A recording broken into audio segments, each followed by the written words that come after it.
10 kilo वाले ना 3 kilo 5 kilo इसकी वाइट परिस्थिति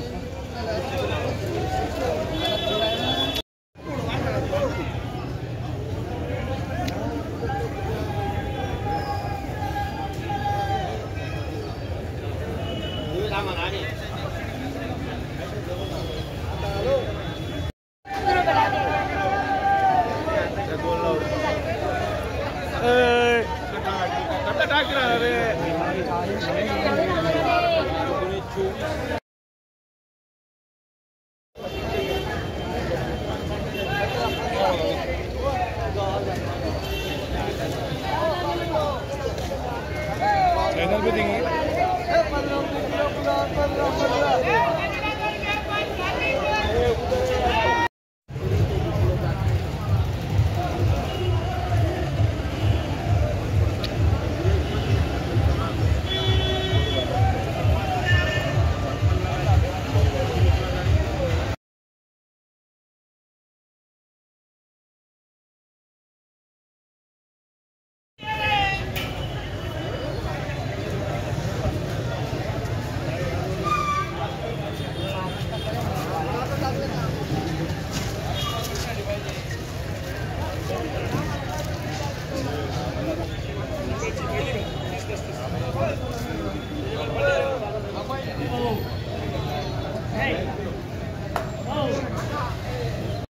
मी मनोज जाधव धुळे कृषी उत्पन्न बाजार समिती पावसाअभावी गेल्या अनेक दिवसापासून भाजीपाल्याची आवक प्रचंड प्रमाणात वाढलेली आहे, परंतु ग्राहकांचा अत्यल्प प्रतिसादामुळे मालाला उठाव नाही, त्यामुळे शेतकऱ्यांच्या मालाचं प्रचंड नुकसान होत आहे।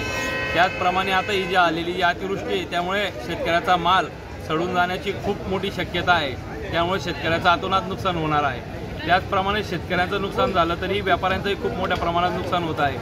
त्यामुळे धुळे कृषी उत्पन्न बाजार समिती जी आवक वाढ झालेली आहे, शेतकऱ्यांच्या नुकसानाबरोबर आणि बाहेरील ग्राहकांच्या अत्यल्प प्रतिसादामुळे त्यांचं नुकसान होणार आहे आणि शेतकऱ्यांचंही त्याचबरोबर नुकसान होणार आहे।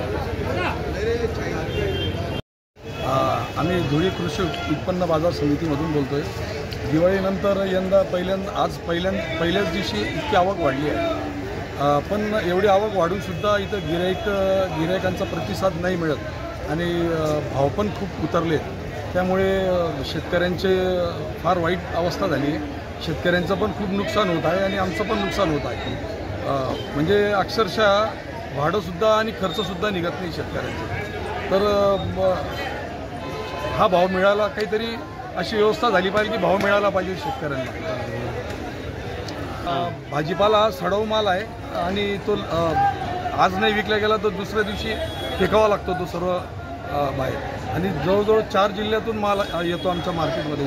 औरंगाबाद जिल्हा, जळगाव, धुळे, नाशिक, आणि अक्षरशः त्यांचं भाडंसुद्धा निघत नाही, इतकी वाईट परिस्थिती आहे।